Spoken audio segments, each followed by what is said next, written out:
So now we're ready to move on to page 2 of the handout. And as you look at the top of that, you're going to see that there is a table. We have a column called slope, a column called graph, and a column called idea. What we want to do is find 2 generalizations you want to think about anytime you're doing problems involving slope. So let's go ahead and start off on that first row by saying that we're looking at a line that has a slope of 2. Now, when you think about that line that has a slope of 2, remember that slopes in general can be written as fractions.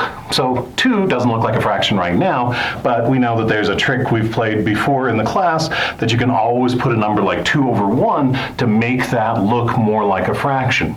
And now that we have this, we can use those same ideas we were talking about a moment ago and say that the rise in this problem is 2 and the run in this problem is 1. Well, with that in mind then, I can go to the graphical column, and if I'm going to have a rise of 2, that means I'm going to start at a given point and I'm going to go up 2 units.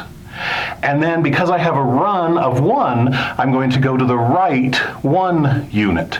And I'm going to then have a second dot that's going to be on my line. Once I connect those 2 dots, I have an idea of what my line has to look like. So think about a person who is going to be going out climbing for the day. If we put this person here, and he is climbing this particular line, you have to be aware that my little guy can only go left to right. So as he's traveling left to right, he's going uphill. And that's an idea that you want to keep in mind. Anytime you're looking at a line that has a positive slope, you're always going to be going uphill from left to right. Well, what happens if I change this and now say that my slope is -2? Well, again, we can go ahead and break this up as -2 divided by +1. And once I realize that, then my rise is going to be -2. So when I think about my graph then, instead of going up 2, I'm going to be going down 2. And my run is +1. And because my run is +1, I'm going to go to the right 1.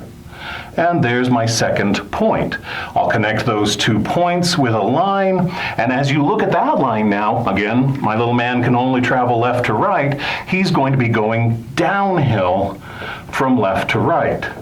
So whenever you're doing a problem involving slope, you want to take 2 seconds at the end of the problem and just ask yourself, are these generalizations actually playing out in the problem that you're looking at?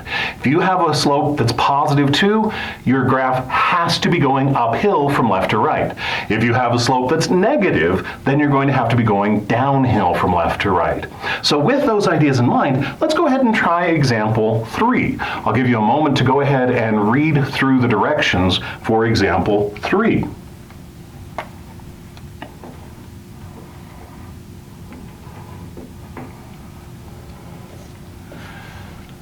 So as you're reading those directions, you should have noticed that there are 2 fill-in-the-blanks. Let's fill them in. First one, I'm going to say that we have a line that has a slope of m equals -2/3. And then it's going to go through the point -3, 4. So the first question we have to ask on example 3 is, which of these pieces of information are we going to use first when we graph the line? The answer is we need to think about the point first. So I'm going to put a 1 there to say that's the first thing I'm going to do. So let's go ahead and go to the Cartesian coordinate system that I've provided for you, and let's plot that point -3, 4. Well, the x-coordinate is -3, so we're going to go to the left here to -3. Our y-coordinate is 4, so we're going to go up to a y-coordinate of 4, and we're going to put a dot there at -3, 4. Now that we have our point, we're ready to come back and use our second piece of information, the slope. And once again, this slope is telling us a rise over run. But this time, I have a negative on the outside of my fraction. So what I have to decide then is how to play with that negative. Well, there are in fact 2 valid ways of playing with that negative. So I'm going to come down here to the bottom and say that one acceptable way of playing with that negative is to put the negative in the numerator.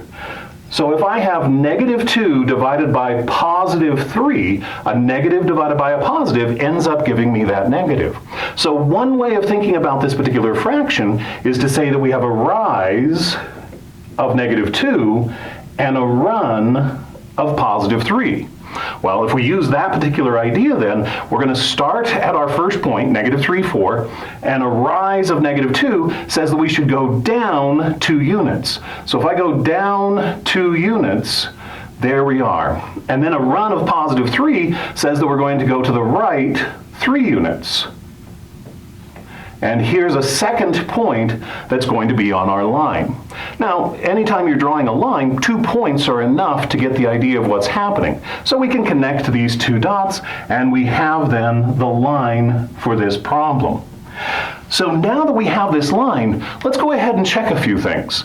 First off, remember the information over here. We know that if the slope is negative, we should have a line that's going downhill from left to right. And if you look at this line, that's exactly what's happening. We're going downhill from left to right. But if we went through all of this work and we ended up with a line that was going uphill for a problem that had a negative slope, we would know that something went wrong, and we would need to go fix that. Maybe we interpreted the 2 incorrectly, maybe we interpreted the 3 incorrectly, maybe we put some negatives in the wrong place. So you would need to figure out what went wrong, fix that, and then move forward. So the other comment that I want to make down here, I said that one way of interpreting this fraction was negative 2 divided by positive 3. But another way of interpreting that fraction is to say, well, we could put that negative in the denominator. So instead of saying that we have negative 2 divided by positive 3, we could have positive 2 divided by negative 3. Well, does that still work with our picture? The answer is yes. So if we have positive 2, that means that we're going to have a rise of positive 2. That means we're going to go up 2 units. And if we have negative 3 in the denominator, that means we have a run of negative 3. That means we have to go to the left 3 units. And if we go up 2 and left 3, we actually hit the point on a line as well. So this is another acceptable way of interpreting this slope.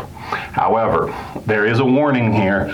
Sometimes people come in and they get a little negative happy. So you have to be careful about how you're playing with those negatives.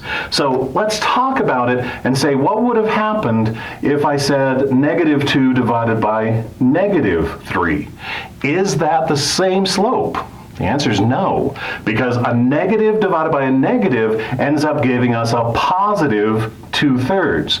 And because that's a positive slope, it isn't the same as the slope that we started with. So whenever you're doing these problems, be very careful not to put too many negatives in the problem. At this point, we're done with this video. I'll see you in a moment.